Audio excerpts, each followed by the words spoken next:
Babak final Piala Suratin U17 Zona Sumatera Selatan 2024 mempertemukan PS Palembang melawan Porsiba Tanjung Enim.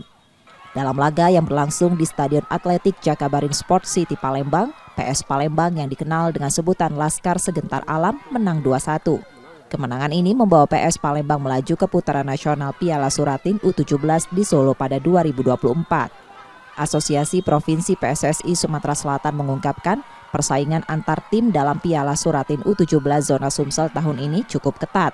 Kekuatan tim di kabupaten dan kota hampir merata dan banyak pemain muda potensial yang muncul. Oh, banyak sekali, banyak.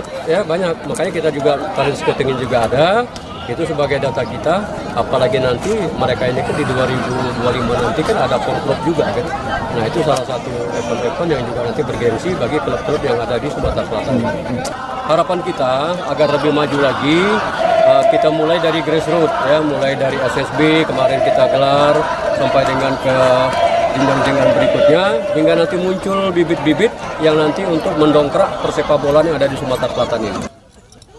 Sementara itu di Piala Suratin U13, Elang Emas Sriwijaya keluar sebagai juara dan juga memperoleh tiket untuk berlaga di putaran nasional Piala Suratin U13 2024. Nur Muhammad, Kompas TV, Palembang, Sumatera Selatan.